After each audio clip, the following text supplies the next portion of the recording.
നമസ്തേ. ഇപ്പോൾ ഈ ക്ലാസ്സിൽ നമ്മളൊരു കൊച്ചു പ്രഹേളിക വെച്ച് തുടങ്ങാം. പ്രഹേളിക ഇതിന് മുൻപ് നമ്മൾ കണ്ടിട്ടുണ്ട്, റിഡിൽ, അതിനാണ് പ്രഹേളിക.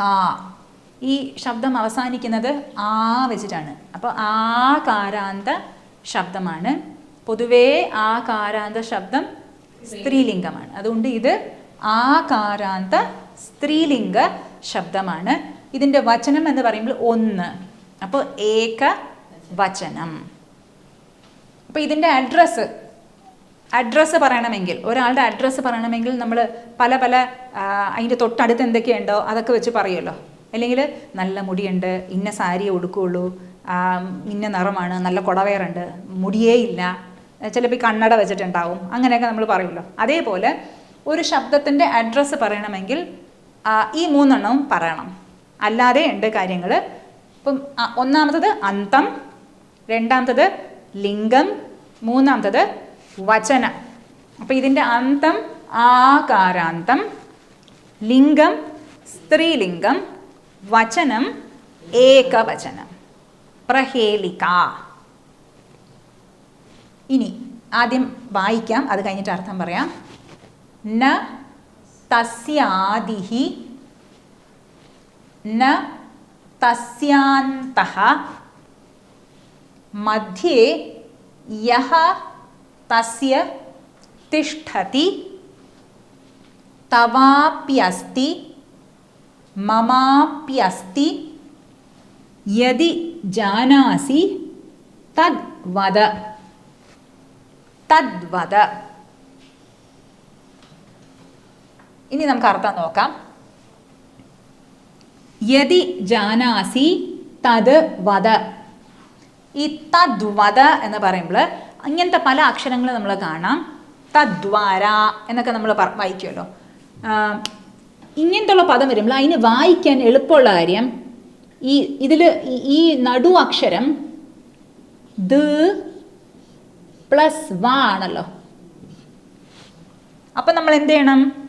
ഈ പദം ആദ്യത്തെ പദത്തിൻ്റെ കൂടെ ചേർക്കണം. തത് വദ. അപ്പോൾ തത് വദ. തദ്വാര, തദ്വാര, തദ്വാര. അത് വാര, അത് വരില്ല, അത് ശരിയാവില്ല. വേറെ എനിക്ക് ഓർമ്മ വരുന്നില്ല അങ്ങനത്തെ പദങ്ങൾ. ഈ ദ്വാ വെച്ച് വരുന്ന പദങ്ങളൊക്കെ ദ ഇപ്പുറത്തെടുക്കുക, വ അപ്പുറത്തെടുക്കാം. അത് രണ്ട് പദങ്ങളാണെങ്കിൽ അതിൽ ഇവിടെ തത് വദ.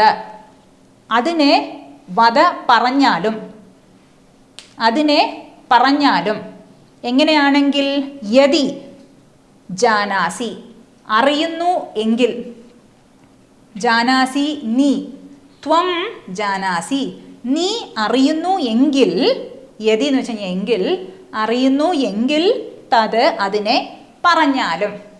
ശരി, അറിയുന്നു എങ്കിൽ എന്താണ് അതിൻ്റെ വിശദീകരണം പറഞ്ഞാലും? ഒരു പദത്തിനെയാണ് പറയുന്നത്, ഒരു പദത്തിനെ. എന്താണ് ആ പദം? ആ പദത്തിൻ്റെ പ്രത്യേകത ഒരു പദം എന്ന് വെച്ച് കഴിഞ്ഞാൽ ഒരു ശബ്ദമാണ്, ഒരു ശബ്ദം, ഒരു വേർഡ്. എന്താണ് ആ വേർഡിൻ്റെ പ്രത്യേകത? ന തസ്യ ആദിഹി. അതിന് തസ്യ, അതിൻ്റെ ആദിഹി ന. ആദി എന്ന് വെച്ച് കഴിഞ്ഞാൽ തുടക്കം ഇല്ല, അതിന് തുടക്കം ഇല്ല. ശരി. ന തസ്യാന്തഃ, തസ്യ അന്തഃ, തസ്യാന്തഃ, തസ്യ അതിൻ്റെ, അന്തഃ അന്തം, ന ഇല്ല, അതിന് അന്തം ഇല്ല, തുടക്കം ഇല്ല, അന്തം ഇല്ല. പിന്നീട് അപ്പം മധ്യത്തിൽ എന്താ ഉള്ളത്? മധ്യേ, മധ്യത്തിൽ, യഹ തസ്യ തിഷ്ഠതി, തസ്യ അതിൻ്റെ, മധ്യേ മധ്യത്തിൽ, യഹ ആരാണോ, തിഷ്ഠതി ഇരിക്കുന്നത്. മധ്യത്തിൽ ആരായിരിക്കുന്നത്? ആരോ ഇരിക്കുന്നു.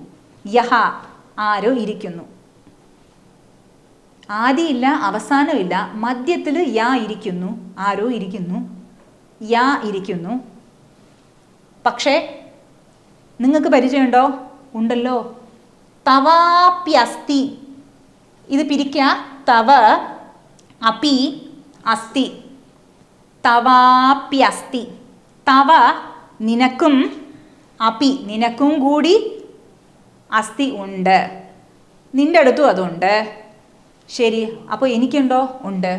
മമാപി അസ്തി, മമ അപി അസ്തി, എനിക്കും കൂടി ഉണ്ട്. എൻ്റെ അടുത്തും ഉണ്ട്, നിൻ്റെ അടുത്തും ഉണ്ട്. അതിന് തുടക്കമുണ്ടോ? ഇല്ല. അവസാനമുണ്ടോ? ഇല്ല. പക്ഷെ മധ്യത്തിൽ യാ ഉണ്ട്. ആരോ ഉണ്ട് മധ്യത്തിൽ. യഹ എന്ന് വെച്ച് കഴിഞ്ഞാൽ ആരാണോ ഉണ്ട്. യതി ജാനാസി, അറിയോ? അറിയില്ലെങ്കിൽ പറയില്ലല്ലോ. അറിയാണെങ്കിൽ പറഞ്ഞാലും ഭഗവാനായിരിക്കും അല്ലേ. ഭഗവാൻ എനിക്കുമുണ്ട്, നിങ്ങൾക്കും ഉണ്ടല്ലോ. ആണോ? ഭഗവാൻ ആദിയില്ല, ഭഗവാൻ അവസാനവും ഇല്ല. പക്ഷെ മധ്യത്തിൽ ആരോ ഇരിക്കുന്നു. ഭഗവാന്റെ മധ്യത്തിൽ ആരോ ഇരിക്കുന്നു. എന്താണ് ഇതിൻ്റെ ഉത്തരം? ഇത് ആന്തരിക അർത്ഥം എടുക്കരുത്. അങ്ങനെ അക്ഷരം അർത്ഥം മാത്രമേ എടുക്കാൻ പാടുള്ളൂ. അക്ഷരത്തിന് ആന്തരിക അർത്ഥം എടുക്കരുത്. ഇപ്പം ന എന്ന ഇതിന് നമ്മൾ നോ, ന എന്ന് വെച്ച് കഴിഞ്ഞാൽ നോ. സംസ്കൃതത്തിൽ ന എന്ന് വെച്ച് കഴിഞ്ഞാൽ നോ. അതിന് വിസർഗം ഇല്ലെങ്കിൽ നോ എന്ന് പറയും. നമ്മൾ ഉത്തരം എന്തെങ്കിലും ചോദ്യം ചോദിച്ചു കഴിഞ്ഞാൽ യെസ്, നോ, ഊവ്, ഇല്ല എന്ന് പറയില്ലേ. സംസ്കൃതത്തിൽ ഊവ് എന്നുള്ളതിന് ആം, ആം, യെസ്. നോ എന്ന് നമ്മൾ ന, നോ, ന, ഇല്ല. അപ്പോൾ ഈ നായിന് നോ എന്ന അർത്ഥത്തിൽ എടുക്കാൻ പാടില്ല. അക്ഷരമായിട്ട് എടുക്കണം.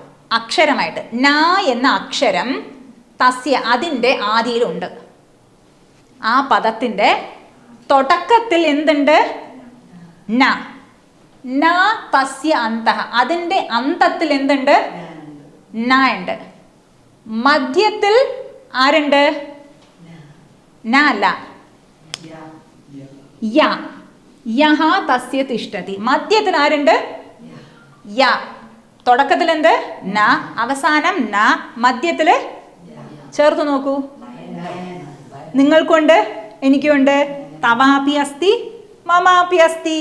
അറിയുമെങ്കിൽ പറയൂ. ചില സമയങ്ങളിൽ ആഴത്തിൽ ചിന്തിക്കരുത്. ഇങ്ങനെ അങ്ങനെ ഉപരിതലത്തിൽ അർത്ഥം എടുത്തു കഴിഞ്ഞാൽ ഉത്തരം കിട്ടും. ഇതാണ് പ്രഹേളിക. അസ്തി നാസ്തി വെച്ചിട്ട് കുറച്ച് സെൻറ്റൻസസ് നമുക്ക് നോക്കാം. സിമ്പിളായിട്ടുള്ള വാക്യങ്ങൾ. ഇത് ഡിസ്ക്രിപ്ഷൻ ബോക്സിലും കൊടുക്കാം. അപ്പോൾ നമുക്ക് ഡൗൺലോഡ് ചെയ്തിട്ട് കേൾക്കാം. നമ്മൾ കണ്ടു ഇതെന്താണ്? ലേഖനി. ലേഖനി അസ്തി ഉണ്ട്. മഷി ജലം നാസ്തി, എഴുതുന്നില്ല അത്.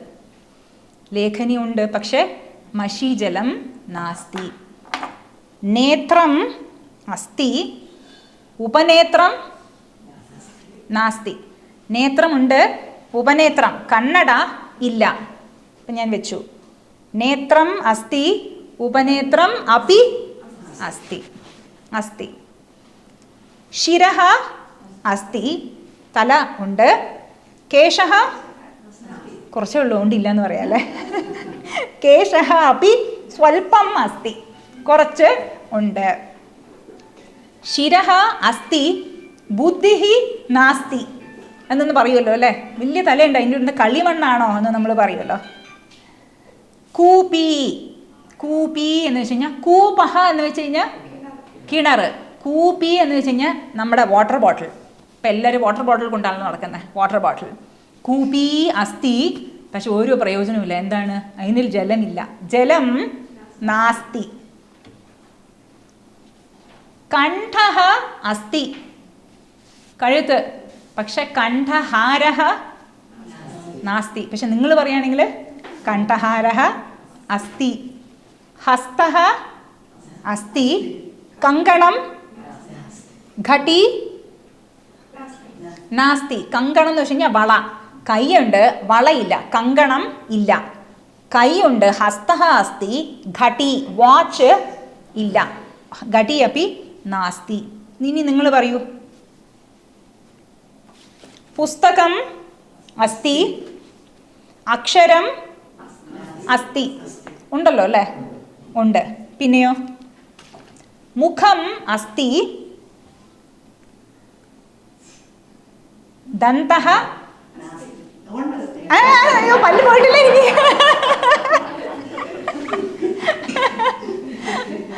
വേണമെങ്കിൽ ആക്ഷനൊക്കെ കളിക്കാൻ നമ്മൾ സിനിമയിലൊക്കെ പോകുമ്പോൾ ഇങ്ങനെ മറ്റു നടക്കാൻ വേണമെങ്കിൽ അപ്പം പറയാം ദന്തഃ നാസ്തി. മുഖം അസ്തി, ജിഹ്വ അസ്തി. പക്ഷെ ചിലർക്ക് സംസാരിക്കാനുള്ള കഴിവില്ല. ജിഹ്വ അസ്തി, വാക് ശക്തി നാസ്തി. വേറെ എക്സാമ്പിൾസ് പറയൂ നിങ്ങൾ. സത് അസ്തി, അസത് നാസ്തി.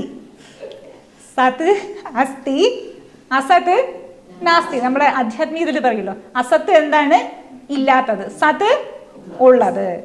മന്ദിരം അസ്തി, ഭഗവാൻ നാസ്തി. ഭഗവാൻ എല്ലാവരുടെ പ്രാർത്ഥന കേട്ട് മടുത്ത് ഭഗവാൻ അടന്ന് ഓടിപ്പോയി. അതുകൊണ്ട് ഭഗവാൻ നാസ്തി. ഭഗവാൻ കുത്ര അസ്തി?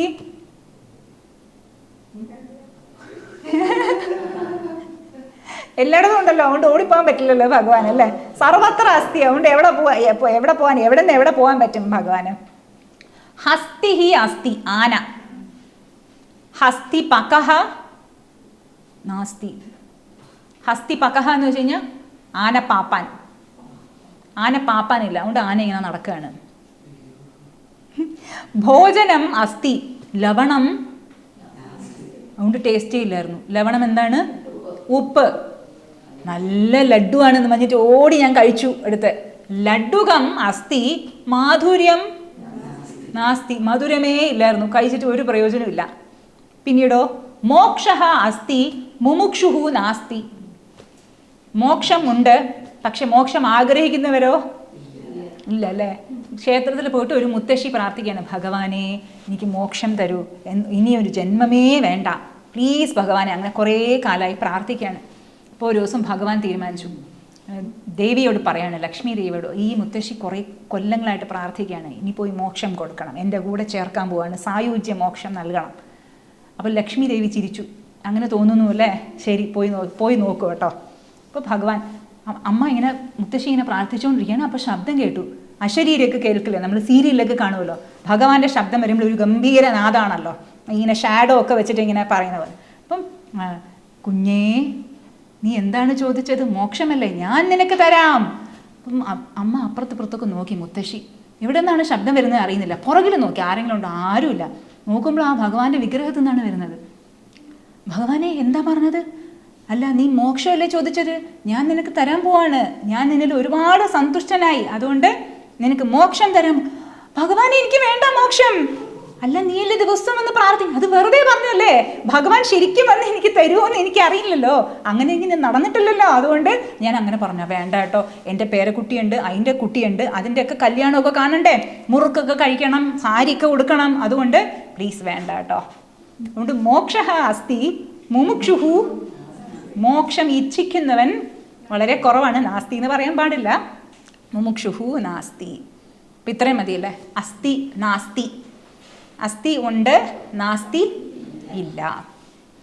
പിന്നെ അടുത്ത ക്ലാസ്സിൽ കുറച്ച് സംശയങ്ങൾ ചോദിച്ചിട്ടുണ്ടായിരുന്നല്ലോ, കമൻസിലൊക്കെ ഞാൻ കണ്ടു. അപ്പം അതിൻ്റെ ഉത്തരം ഞാൻ അടുത്ത ക്ലാസ്സിൽ പറയാം. നമസ്തേ.